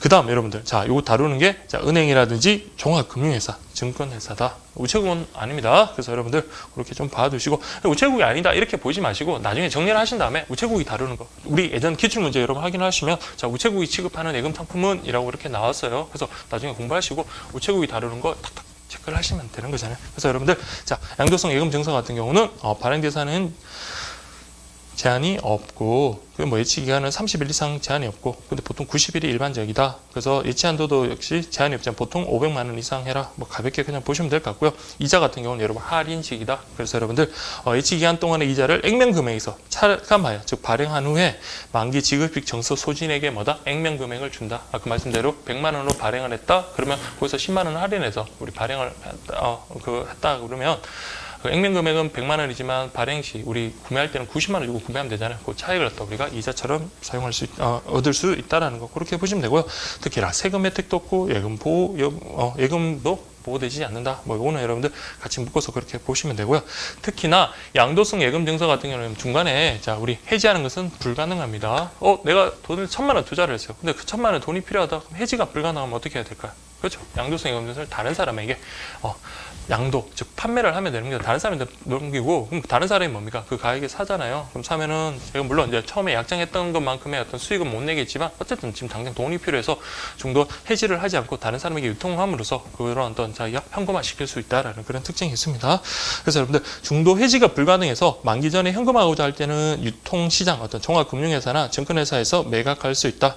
할인식으로 발행되는 CD의 특성상, 자, 만기 후에는 별도의 이자가 없다. 그렇죠? 따로 이자가 있는 게 아니라 아까 액면금액 지급하면 그 액면금액과 할인된 금액의 차익이 바로 이자다. 그렇게 보시면 됩니다. 그래서 액면금액말을 지급받게 된다는데 유의하자. 그렇게 어렵진 않죠. 그래서 여러분들 그렇게 보시면 되고, 그리고 우리 금융기관의 면책과 관련해가지고 자, 양도성 예금증서, 자, 우리 같은 경우는 어떻습니까? 자, 금융기관이 자, 정당한 소지인, 정당한 권원자, 정당한 권리자가 아님에도 불구하고 양도성 예금증서를 갖다가 우리 지급 제시 받았을 때 거기에 대해서 우리가 액면금을 지급했다라고 했을 때 나중에 진정한 권리자가 와가지고 왜 내가 진정한 권리자인데 제가 내 걸 훔쳐갔어, 왜 줬냐라고 따지더라도 여러분들 금융기관은 어떻게 됩니까? 면책된다라고 했습니다. 그래서 이거는 정당한 권한 유무에 관계없이 소지인, 점유자가 지급하면 그걸로서 여러분들 금융기관은 면책이 되는 겁니다. 네, 그렇게 좀 정리를 해 두시면 되고, 아까 봤지만 양도성 예금증서는 특히 대표적인 단기 금융상품입니다. 그렇게 보시면 되고요.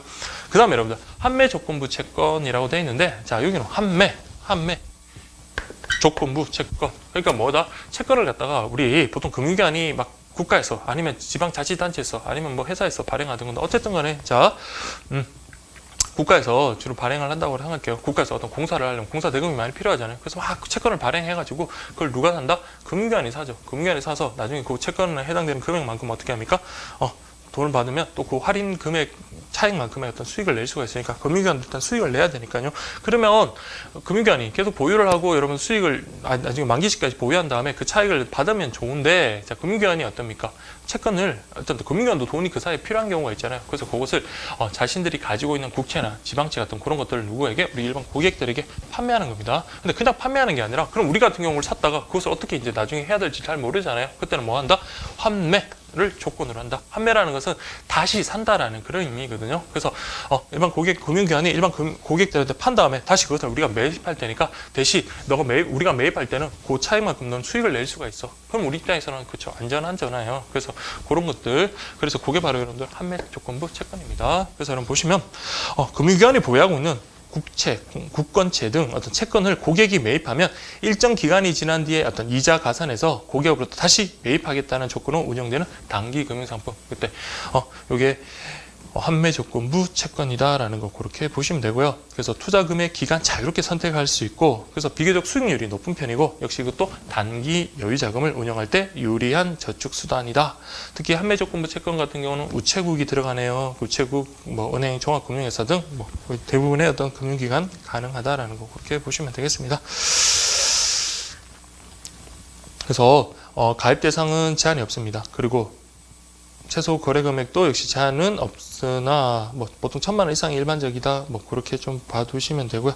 그 다음에 세금 혜택, 예금 보호는 안 됩니다. 그래서 예금자 보호 대상 안 해요. 그래서 RP 같은 경우, 즉 환매 조건부 채권 같은 경우는 예금자 보호 대상은 아닙니다. 그렇지만 예금 보호 대상은 아니지만 뭡니다? 얘네들이 지금 투자한 그 채권이 어떻습니까? 국공채, 즉 나라가 망하지 않는 한, 나라가 부도가 나지 않는 한 그 채권은 유효하잖아요. 그래서 여러분들 그래서 어느 정도 안정적이다라는 거 그렇게 보시면 됩니다. 그래서 국채, 지방채 등 우량 채권을 대상으로 투자하면 안정성이 높은 편이다. 그리고 대부분 만기가 지난 후에는 별도 이자를 가산해 주지는 않는다. 그래서 만기가 지났음에도 그걸 갖다가 여러분들 환매해야 되는데 하지 않더라도 따로 이자는 가산해 주지 않는다라는 거 그렇게 보시면 됩니다. 이거는 하나의 논점이 될 수 있으니까 정리를 해 주시고요. 그 다음에 주로 통장 거래를 통해서 이루어지는데, 자, 30일 이내 중도 판매할 때는 당초 약정 금리보다 훨씬 낮은 거. 자, 여러분들, 자, 이건 상식적으로 생각해도 마찬가지겠죠. 자, 금융기관에서 고객들한테 자, 이런 채권을 환매를 조건으로 이런 파는 이유가 뭡니까? 그 사이에 그 판매한 금액을 이제 금융기관이 그것을 다른 곳에 운영하기 위한 건데, 그 팔았는데도 불구하고 30일 이내에 다시 사라고 환매를 했다. 그러면 여러분들 금융기관 입장에서는 어떤 기대 이익 같은 게 그런 게 줄어들 수밖에 없잖아요. 그래서 30일 이내 중도 해지했다. 그러면 약정된 금리보다는 훨씬 낮은 금액을 할 수 있다라는 거. 약정된 금리보다 훨씬 낮은 금리를 적용받게 된다라는 거 그렇게 보시면 됩니다. 그래서 자, 이게 물론 이제 만기까지 뭐 가는 거는 좀 없겠지만 어떤 채권 자체가 만기가 만약 5년이다. 그러면 자, 금융기관에서 5년 동안 계속 보유를 하고 있어야 되는데 근데 지금 금융기관에서 한 1년, 2년 정도 돈을 뭐 급히 써야 되는 경우가 있다. 그럼 어떻게 합니까? 일반 고객들에게 자, 판매를 하고 다시 그러나 우리가 1년 있다 너한테 살게. 대신 그 사이에 그 이자만큼은 우리가 지급을 해줄게. 그렇게 이해를 하시면 됩니다. 그리고 난 다음에 약정 기간이 자 지났어요. 그러니까 만기가 지났습니다. 그럼 만약에 만기가 지났다. 그렇다고 해서 따로 뭐 이자를 가산해 주는 거 아니고 처음에 약정한 판매 기간 동안에 어떤 약정까지 그렇게 이자를 가산해 준다. 그렇게 보시면 됩니다. 그래서 요거는 아까 제가 조금 말이 좀 잘못된 것 같은데 어떤 특별한 할인을 의한 어떤 그런 수익보다도 몸에 따로 금융기관에서 제시한 이율만큼 이자만큼 자 여러분들 우리가 판매를 통해서 받을 수 있다라는 거 그렇게 여러분들 정리를 하시면 될 것 같습니다. 그게 바로 여러분들 판매 조건부 채권이다. 그렇게 정리를 하시면 되고요. 그 다음에 여러분들 이제 교재가 아니라 저기 프린트물 2페이지에 보시면 자 정기 적금하고 자유 적금이라고 되어 있는 파트가 있거든요. 자 이거는 뭡니까? 어떤 적립을 통해서 여러분들 네, 적립을 통해 가지고 목돈을 마련하는 거잖아요. 적립해서 목돈 마련하는 상품이다. 그래서 요거는 뭐 어렵지 않습니다. 정기 적금, 다음 자유 적금 이렇게 보시면 됩니다. 그 다음 마지막으로 하나 이제 보실 게 특수 목적 상품. 네, 특수 목적 상품이다. 그래서 주택 청약 종합저축 그러니까 주택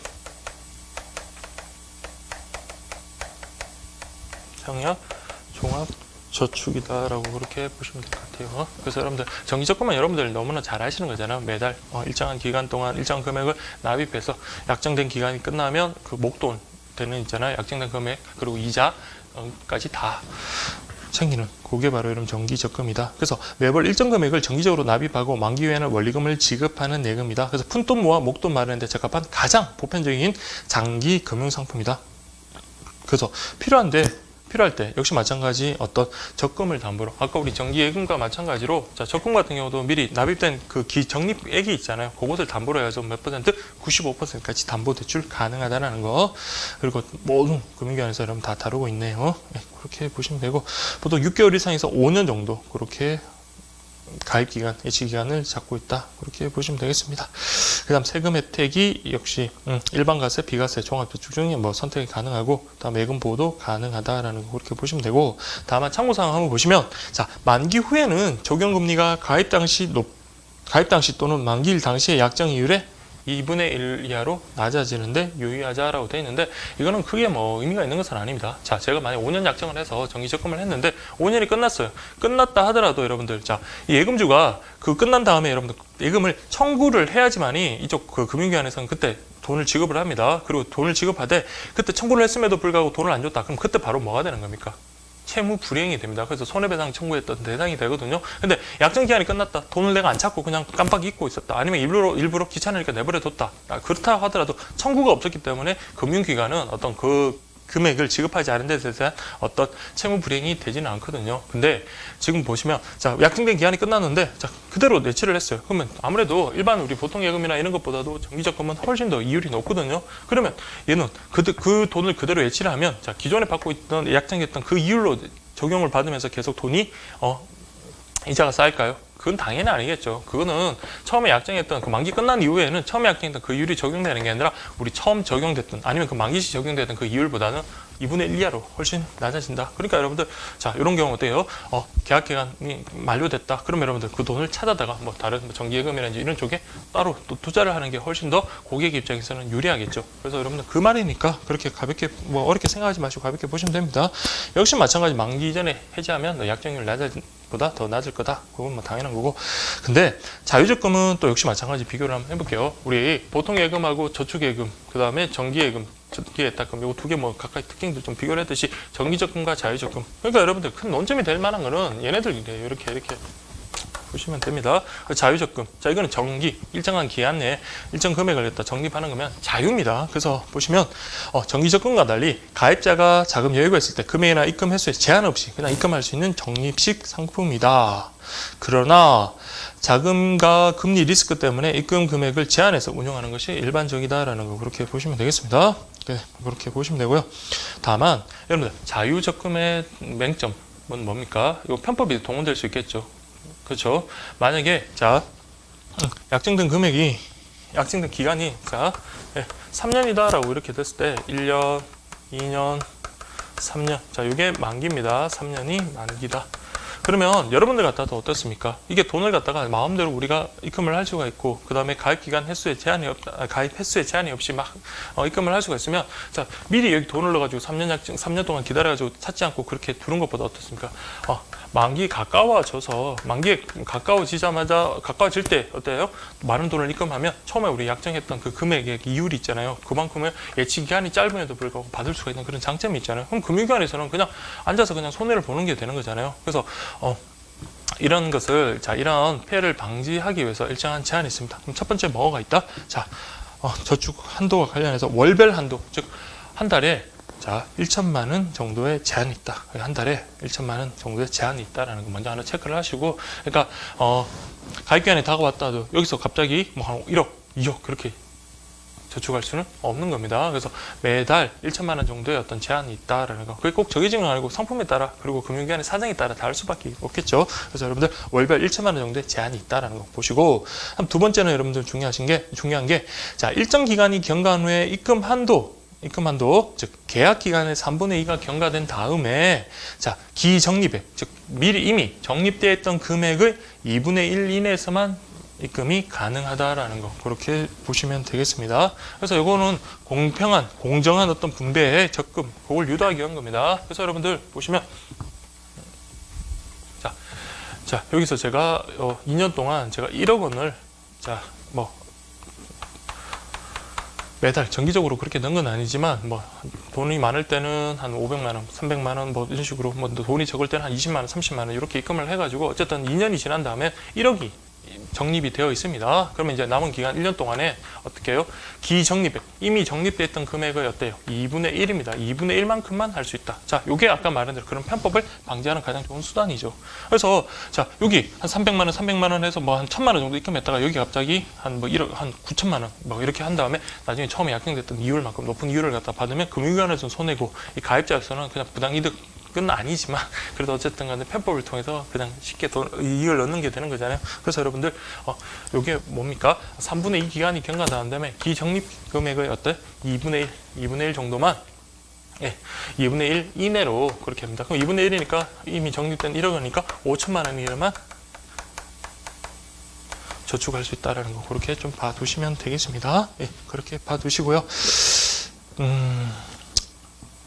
그런 제한이 있다. 월별 1천만 원, 그리고 가입 횟수는, 적립 횟수는, 입금 횟수 제한이 없다라는 거, 그렇게 보시면 되고. 자, 그 다음에 여러분들, 마지막에 보시면 참고사항에 자유적금에 입금에 제한을 두는 이유는 계약 성립 시와 다르게 중도에 금리가 낮아졌음에도 불구하고 처음에 소액을, 이후에 많은 금액을 입금하여 혜택을 보는 것을 방지하기 위한 거다. 그렇죠? 금리가 낮아졌다. 처음에 우리가 5% 약정을 했는데 금리가 낮아졌어요. 다른 데 저축을 하면 금리가 막 1%, 2% 되니까 그만큼 수익이 안 나잖아요. 근데 요 저축을 가입했다는 것을 기회로 삼아가지고 요때 많은 돈을 넣어가지고 어떤 편법을 통한 어떤 이득을 얻는 것을 방지하기 위한 거다라는 거, 그렇게 정리를 하시면 되겠습니다. 그 다음에 여러분들 보실 게 주택 청약 종합 저축이라고 되어 있는데, 자, 요거는 별개니까 나머지 것과 비교하기보다는 그냥 요거 자체로만 여러분 정리를 하시면 됩니다.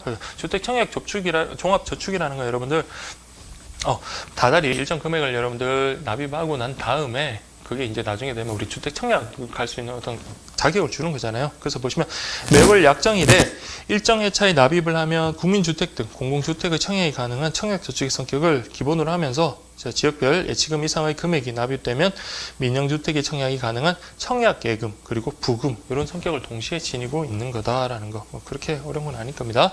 그래서 우리 취급기한과 관련해서 새롭게 국민이 추가됐다는 건 큰 의미는 없고요. 어쨌든 자, 우리 신한 기업 이런 금융기관에서 취급을 하고 있다.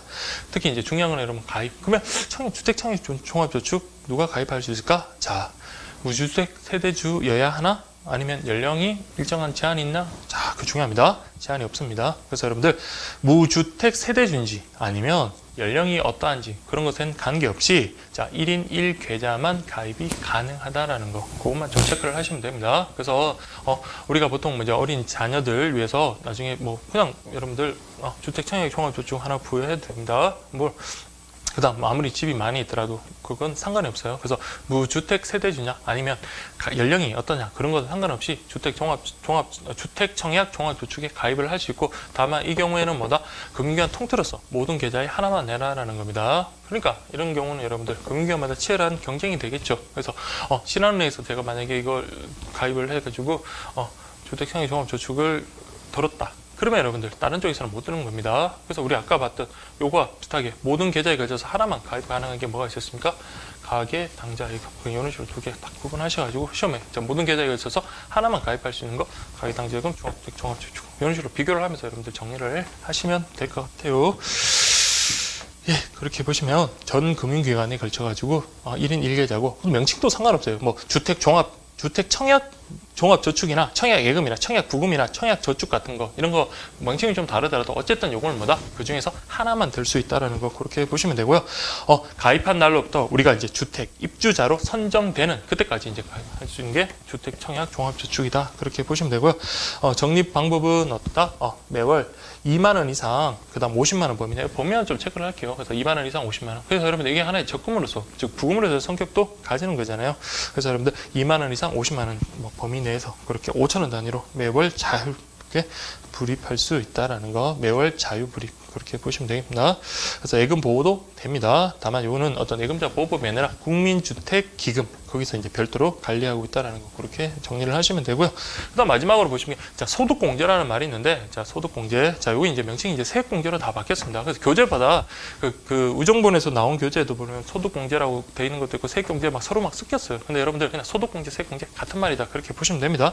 그래서 소득공제 관련해서 요 내용 자체가 좀 제한이 됐는데, 변경이 됐는데, 여러분 한번 보시면 기존에 무주택자인 세대주로서 연간 납입액의 40% 한도 내에서 48만 원까지 소득공제가 가능하다라는 게 바로 과거에 어떤 내용이었습니다. 근데 어떻게 바뀌었냐면 근로소득이 있는 거주자, 근로소득이 있는 거주자로서 총 급여액이 7천만 원 이하이며 해당 가세기간 중 주택을 소유하지 않은 세대주, 이때는 어떻습니까? 연간 납입금액을 240만 원 한도 내에서 40%, 즉 최고 96만 원까지 세공제가 가능하다라는 거 그렇게 바뀌었으니까 어쨌든 바뀐 내용만 한번 찾아보면 근로소득이 있는 어떤 근로자, 근로소득이 있는 어떤 거주자로서 급여액이 7천만 원 이하입니다. 7천만 원 이하이며 그다음에 해당 계약서 기간 중에 주택을 소유하지 않았어야 됩니다. 주택을 소유하지 않은 거. 그래서 근로소득 있는 거주자, 그리고 총 급여액이 7천만 원 이하고, 그 다음에 무주택 소유자로서, 세대주로서, 연간 납입 금액의 40%. 연간 납입 금액. 근데 그 연간 납입 최고가 240만 원 됩니다. 그 240만 원의 40%니까 96만 원 한도 내에서는 뭘 해주겠다? 세액 공제를 해주겠다라는 겁니다. 그렇게 좀 봐두시면 되겠습니다. 그래서 제가 만약에 근로소득이 있는 거주자고 집도 없고 그 다음에 소득이 한 1년에 한 3천만 원, 4천만 원이다 라고 했을 때 제가 근데 주택 청약저축에 납입하는 금액이 만약에 240만 원이다. 1년 동안 240만 원 납입을 했다? 그러면 뭡니까? 거기에 대한 40%인 96만 원까지 세액 공제를 해주는 겁니다. 그러면 제가 벌어들였던 수입에서 96만 원을 뺀 금액이 바로 제가 벌어들인 수익이 되니까 그것을 이제 가세 표준으로 삼아가지고 나중에 세금을 부과를 하겠죠. 그래서 어쨌든 주택 종합저축 같은 경우는 이런 세액 공제 가능하다라는 거 그렇게 정리를 하시면 되겠습니다. 물론 계속 제가 이렇게 반복을 해서 이렇게 여러 번 이렇게 하면 좋겠지만 여러분들 여러분들이 하셔도 이제 잘 하실 것 같고 잘 이게 정리가 안 되시는 분들은 인터넷 강의 좋은 점은 그거잖아요. 했던 거 잘 이해가 안 되시면 여러 번 보시고 아니면 좀 배속을 배속 기능이 있는지는 모르겠지만 배속을 좀 빠르게 해가지고 좀 정리를 그렇게 하시면서 계속 반복하시면 어느 정도 좀 기억이 되시고, 특히나 이걸 여러분 정리하시고 좋지만 이 표로 나와 있는 내용들 있잖아요. 요걸 갖다 여러분들이 쭉 한 번씩 정리를 한번 해보세요. 그러니까 좀 더딘 것 같아도 그것이 가장 안전하고 여러분들 정확한 거니까. 그리고 일단 이렇게 정리를 다 했습니다. 그래서 다시 한번 보시면 하고 아까 제가 말씀드린 예금 보호라든지 그 세율, 비과세 여부 같은 거, 세금 혜택 같은 거, 그거 여러분들 한번 살펴보도록 하겠습니다. 자, 여러분 보시면, 자, 입출금이, 우리 크게 네 가지로 이렇게 하나, 둘, 셋, 네 개 넣어놓고, 입출금이 자유로운 예금 같은 경우는 어떻다 했습니까? 자, 보통 저축, 가계당좌예금, 시장금리, MMDA, 그 다음에, 단기금융사은펀드, MMF, 어음관리계좌, CMA, 이렇게 6개로 나누고, 특히 중요한 거는 여러분들 요 두 가지, 요걸 비교하는 게 아주 중요하다라고 그랬습니다. 자, 그래서 거치식 예금 같은 경우는 정기예금, 그 다음 정기예탁금, 그다음에 실세금리 연동형 정기예금, 그다음 주가지수 연동 정기예금, 양도성 예금 등서 판매적금 채권이 있고, 그다음 밑에 두 가지 이렇게 더 있으니까 그렇게 살펴보시면 되고, 자 한번 보겠습니다. 자 입출금이 자유로운 예금과 관련해 가지고, 자 먼저 예금 보호 여부. 자 예금 보호는 여러분들 그냥 이렇게 보시면 됩니다. 그 표에서 자 예금자가 보호되지 않은 것은 이렇게 4개 이렇게 보시면 됩니다. 이게 예금자가 보호되지 않는다라는 거 그렇게 정리를 하십니다. 그래서 순서대로 여러분 암기를 하셨으면 정리를 하셨으면 예금 보호 관련해서는 그렇게 어렵지 않게 접근이 가능할 겁니다. 그래서 단기금융사은펀드나 어음관리계좌, 양도성 예금증서, 환매조건부 채권 같은 경우는 자 예금이 보호되지 않는다라는 거 그렇게 좀 보시면 되겠습니다. 물론 이제 다른 것들은 다 보호돼요. 물론 이제 그게 예금자 보호법에 의한 보호인지 아니면 뭐 별도의 어떤 기금에서 보호하는 거고 차이는 있긴 하지만 다른 것들은 보호가 되고 요거는 예금 보호가 되지 않는다라는 거 그렇게 봐두시면 되겠습니다. 다만 자 우리 어음관리계좌 같은 경우는 자 종합금융회사랑 증권회사에서 이걸 취급한다 그랬잖아요. 그 중에서 증권회사 같은 경우는 보호되지 않는다. 그러니까 모든 것이 보호되지 않는 게 종합금융회사에서 이걸 취급할 때는 예금이 보호가 됩니다. 다만 증권회사 같은 경우 자 이게 어음관리자 같은 경우는 증권회사 같은 경우에는 보호되지 않는다는 거. 증권회사 보호, 예금 보호가 안 된다는 거. 종합금융회사는 보호된다는 거. 그렇게 차이 그렇게 봐두시면 되겠습니다. 나머지 것들은 다 예금 보호가 된다라는 거. 그렇게 정리를 해 두시고요. 그 다음 또 보실 게, 자, 세금 혜택과 관련해서, 자, 세금 혜택. 요거는 여러분 한번 볼게요. 자, 표를 보시면 보통 예금 같은 경우는 자 일반 과세, 비과세, 종합저축 중에서 선택이 가능하다라고 그렇게 되어 있네요. 단 우리 우체국 한번 볼게요. 우체국은 뭐다? 일반 과세만 된다. 여기 이제 더 중요할 것 같죠. 그래서 여러분들 자 이런 것들이 보통 예금, 저축 예금, 뭐 MMDA 뭐 이런 것들 다 일반적입니다. 근데 자 세금 혜택이 없는 것들, 즉 세금 혜택이 없다 그럼 언제나 일반 세율이 적용되는 경우 15.4%의 예를 들어 일반 과세가 적용되는 경우, 우체국 같은 경우는 큰 의미는 없죠. 우체국 같은 경우는 보통 예금이나 저축 예금도 마찬가지 일반 과세가 적용되기 때문에 자 요거 같은 경우 그 세금 혜택과 관련해 가지고 여러분들 자 세금 혜택 없다, 즉 비과세가 적용되는 거 아까 똑같습니다. 그래서 아까랑 똑같은데 그죠? 아까 요 파란색으로 할게요. 세금 혜택이 없는 거, 자, 요거 얘네들 세금 혜택 없다. 즉 일반 과세만 적용입니다. 세금 혜택이 없고, 즉 뭐다? 일반 과세 15.4%. 일반 과세가 그냥 적용된다. 그 외 요 4개에다가 뭐 하나만 더 추가시킵니다.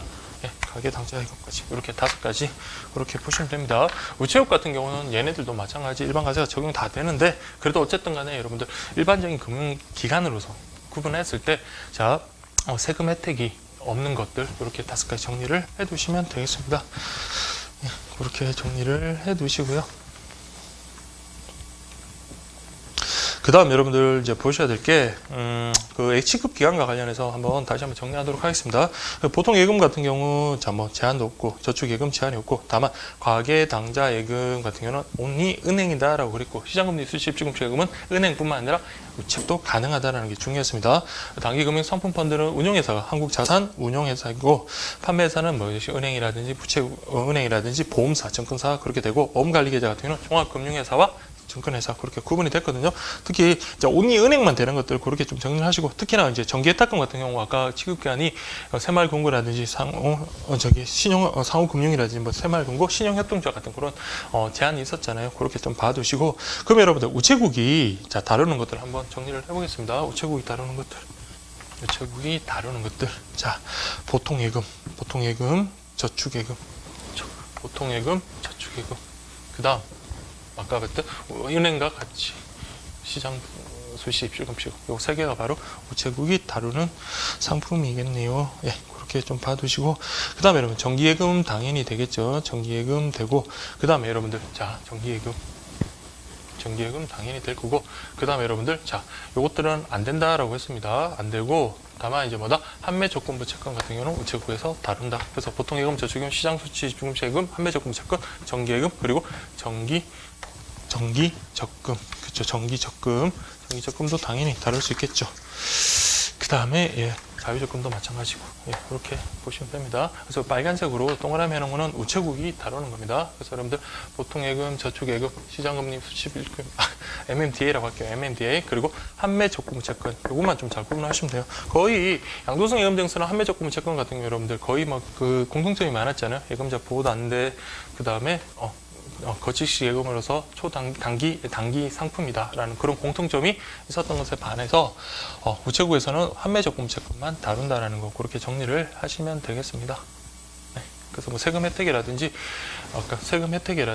아니면 예금 보호 관련해서는 둘 다 공통점이 있었잖아요. 그렇지만 우체국이 다루는 관련해서는 없네요. 그래서 우체국이 다루는 건 여러분들, 자, 요거는 여러분들 다 아실 거예요. 그냥 그 대신 정기예탁금 같은 경우는 아까 새마을금고라든지 상호신용 뭐 그런 쪽에서만 다루는 거니까 당연히 빠지겠고, 그래서 요거랑 그다음 중요한 거는 뭐야? MMDA랑 IP, 요것만 여러분들 구분하시면 될 것 같습니다. 그래서 기존에 어떤 뭐 기출 문제 그 관련해 가지고는 상품들의 어떤 다루는 그 기관들이든지 그런 것들이 좀 바뀔 수가 있거든요. 그래서 기존에 뭐 다른 풀이 통해 가지고 여러분들 좀 보셨던 분들 좀 약간 혼동이 있을 수 있을 것 같아요. 그래서 어쨌든 최신판으로 여러분들 정리를 하셔가지고 그렇게 시험에 대비를 하시면 좋겠습니다.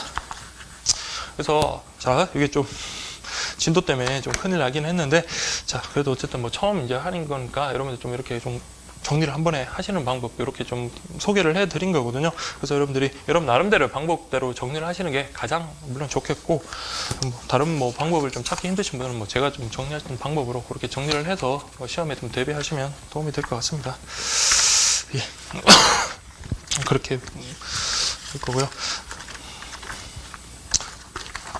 그래서 제가 뭐 건의도 했지만 제 마음 같았으면 뭐 다른 내용들, 기본적인 이론 내용들은 여러분들 미리 좀 더 공부를 좀 하시고 그러고 난 다음에 정리를 하시면 큰 부담은 없는데, 이런 것들은 여러분 시험 막판에 또 정리를 안 하시면은 정말 기억하기가 힘들거든요. 지금 뭐 아무리 어느 정도 암기가 되고 정리가 됐다 하더라도 이거는 뭐 쉽게 잊을 가능성이 많으니까, 뭐 상품 파트는 뭐 하루 정도 특강을 하든지 아니면 어떤 뭐 다른 방법을 통해 가지고 좀 그렇게 정리를 다 해드렸으면 좋긴 하겠는데, 그게 어떻게 뭐 실현이 될지 그는 잘 모르겠지만, 아무튼 여러분들이 계속 이런 식으로 여러분 정리를 좀 하시면 될 것 같고요.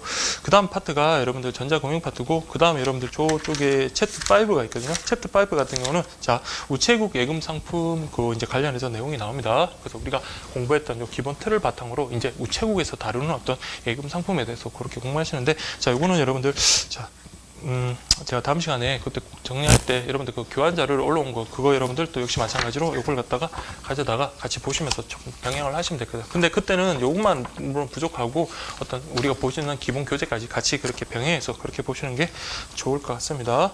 그리고 교환 자료를 제가 같이 올려드린 것 중에 영어 문제가 있는데, 제 경험상 그랬어요. 어떤 부분을 포기하고 다른 부분에서 내가 만점을 받겠지라고 해서 그렇게 수험에 투자를 하신 분들 중에 거의 좀 대부분들이 좀 안 좋은 결과를 많이 봤거든요. 뭐 가령 뭐 공무원의 뭐 한자 성어, 사자 성어 같은 거라든지 뭐 일단 특정 부분에 내가 이거 공부할 시간에 다른 걸 공부하겠다라고 해서 다른 걸 공부해서 합격을 해야지라고 그렇게 하시는 분들, 물론 그렇게 합격해서 제가 솔직히 눈으로는 그렇게 직접 본 적은 없는데, 대부분들이 그렇게 하신 분들이 좀 결과가 좀 안 좋은 경우가 많았거든요. 그래서 영어가 여러분들 많은 좀 부담이 되실 수도 있는데, 영어를 이번에 기출 문제 분석을 하면서 영어까지 제가 한번 풀어봤거든요. 풀어보면서 보니까, 자, 물론 이제 최근에 들어서 우체국 관련된 내용이 좀 나오기도 하지만 우체국과 관련 없는 내용들의 어떤 독해 지문들도 나왔더라고요. 근데 그 패턴 자체가, 자, 두 문제 중에 한 문제는 무조건,